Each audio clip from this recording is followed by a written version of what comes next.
What if you're new to ProPresenter and you want to know how to add songs? Well, stick around and I'll show you how. Presented by Church Tech U, it's the ProPresenter Show. On today's show, how to add songs in ProPresenter. Hi and welcome again to the ProPresenter Show. This is the show where I teach you all about ProPresenter. My name is Paul Allen Clifford. And before I get started, if you're brand new to ProPresenter, just by all means tell me. And also tell me what worship software you came from, or maybe you're just using PowerPoint, Shutter, or Keynote, or Google Slides, or one of those. No biggie. I'm just curious, so just tell me about it in the comments along with this video. So, this is a tutorial that I made a few years ago, back in 2020, and a few things have changed, so I thought that I would update it just a little bit. So let's head over to my computer and we'll take a look at it.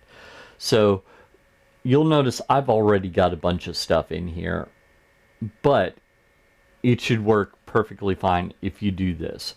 We have a few options to bring stuff into ProPresenter. Now I could do File, Import, and then I can choose from a file. I can bring in a library if I'm going from another version of ProPresenter. I could bring in the text from the clipboard if I've already copied it, or I could bring it in from MultiTracks or SongSelect. Another way to do the exact same thing, with one slight variation, is if I click on search here, which is Command F on a Mac, Control F on Windows. Notice I can do a search for stuff that's already within ProPresenter, stuff that is SongSelect by CCLI, or MultiTracks. Any of those three are options here.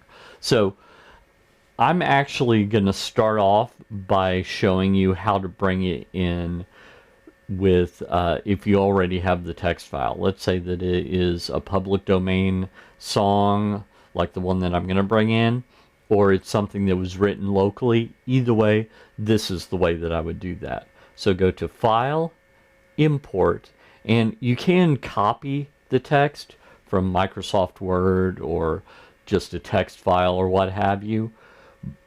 But if you have it in that format already, just go ahead to File. Now, when I select that, let me bring up the file that I want to do, and it's not that Amazing Grace, it's this one down here, Amazing Grace. So I know that some of you are on Windows.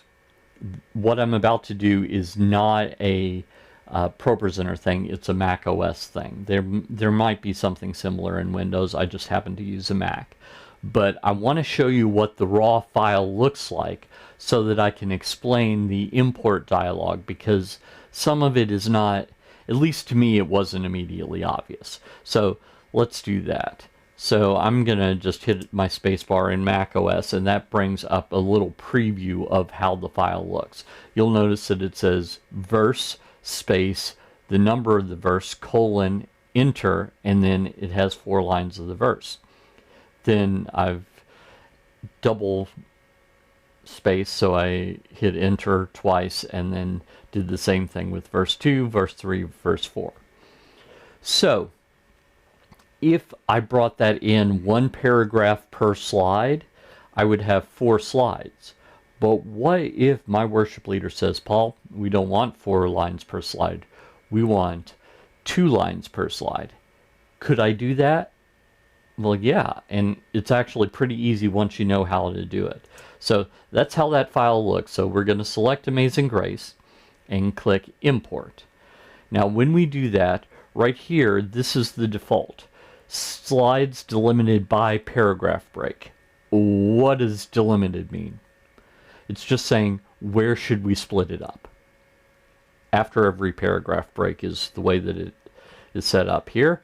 And then how many of those delimiters per slide, so how many paragraph breaks per slide, in this case 1. So that would be 4 lines per slide, or 1 paragraph per slide.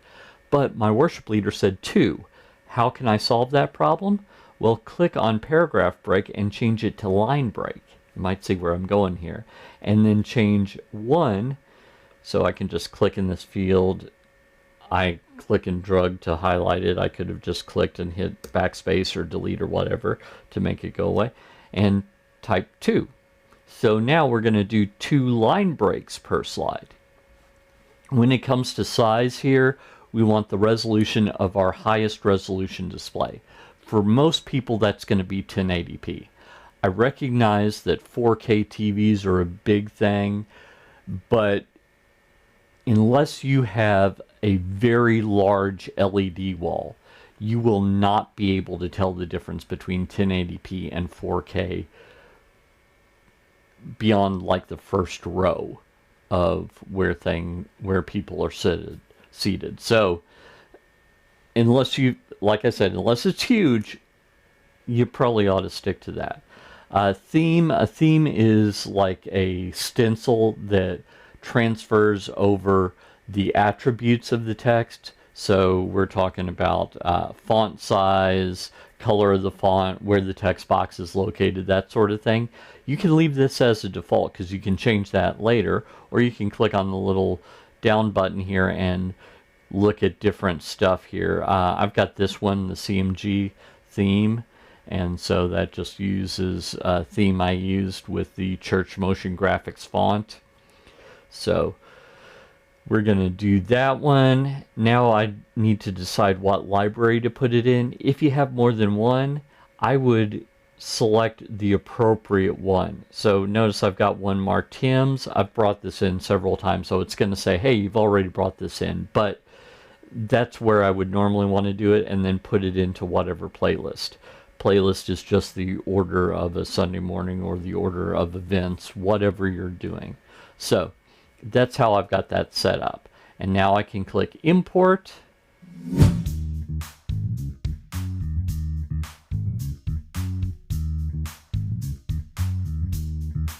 Doesn't have the best internet, but you want to live stream, you could live stream at 720p while it separates it from some of the other competitors. And then, but you might be curious.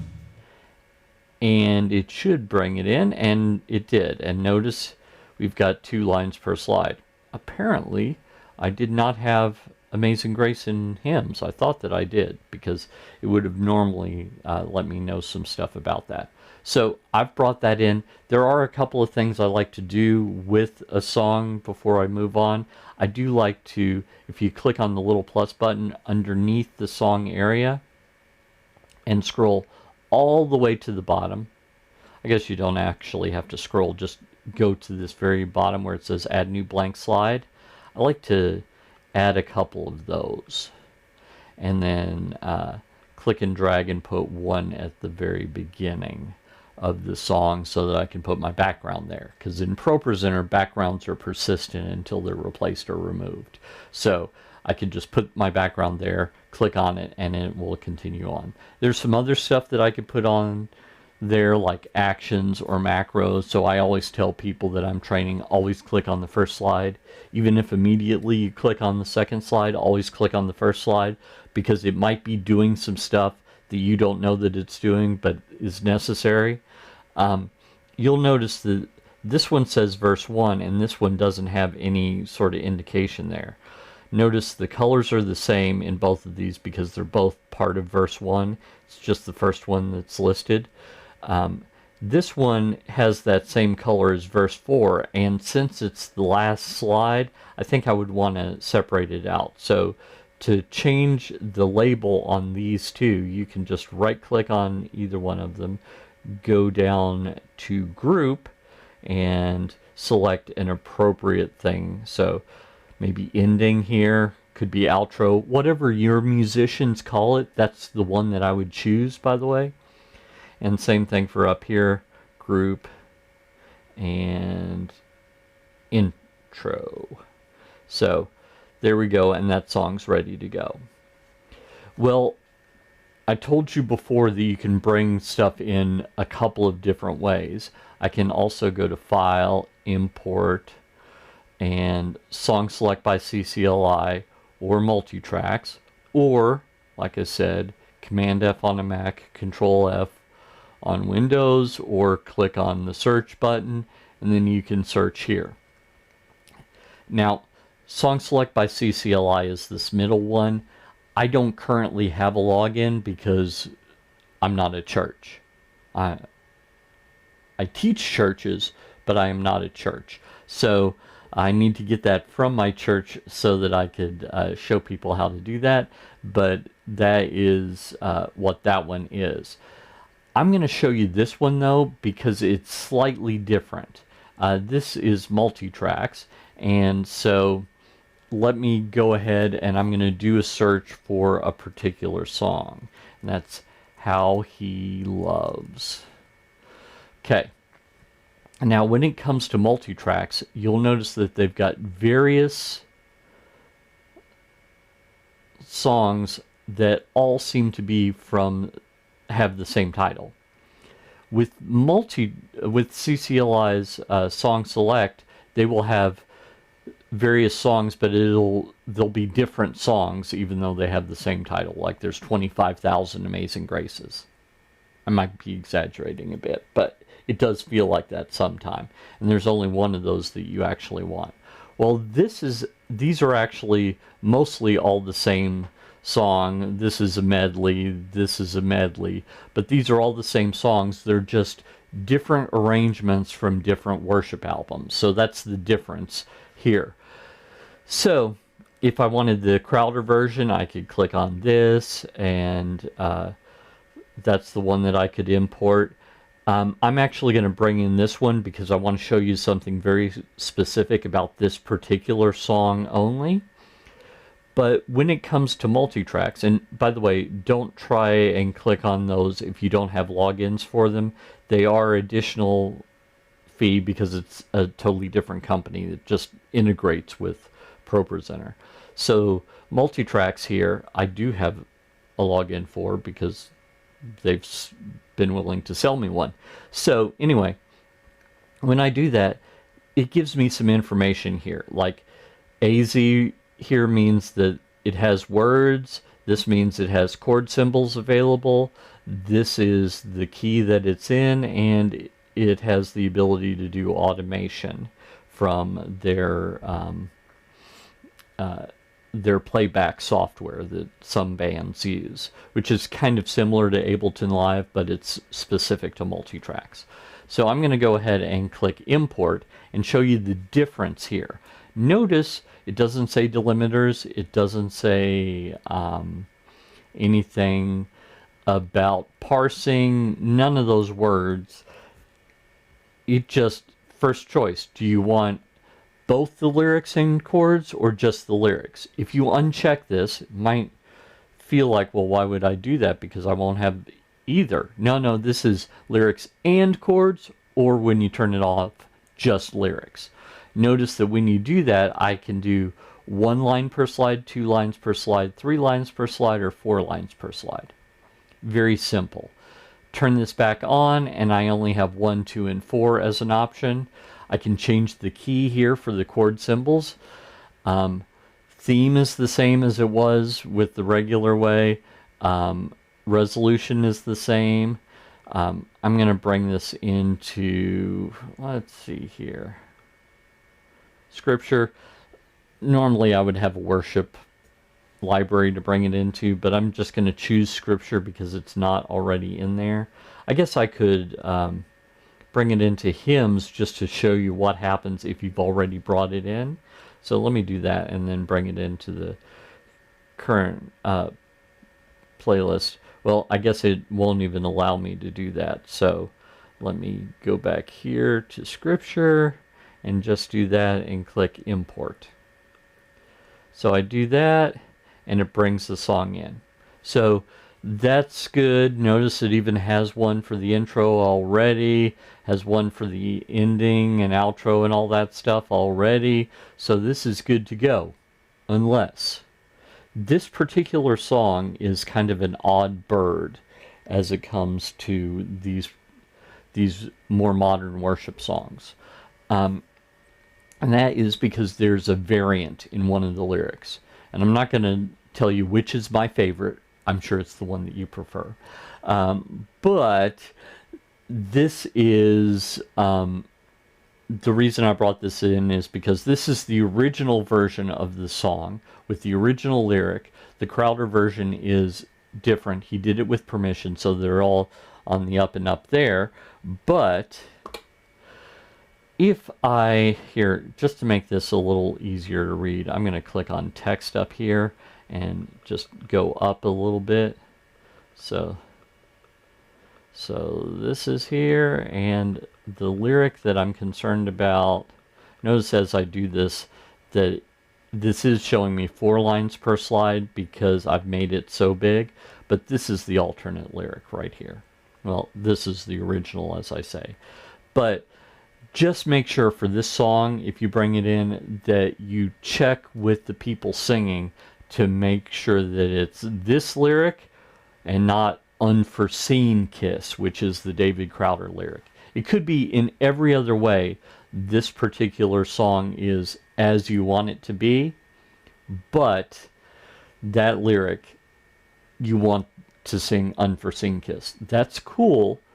You do you, but I'm just saying make sure that you do check that one, and that is in verse 2,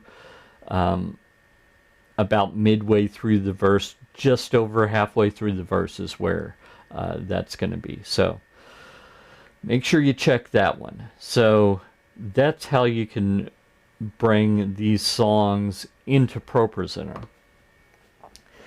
If you'd like a quick step-by-step guide for this, just head on over to tdm.fyi/ProGifts, GIFTS, 2606. So I'm recording this in June of 2026. That's why. And so that will have the list of all of the tutorials that I've recorded during this month, although they might come out in July of 2026. A couple of other things could interrupt it, but whatever. And I'm just going to give you a step-by-step and talk about some of the different things about that so that you have that. Okay, until next time, this is Paul Allen Clifford from TrinityDigitalMedia.com and ChurchTechU.com, reminding you to go out and change eternity.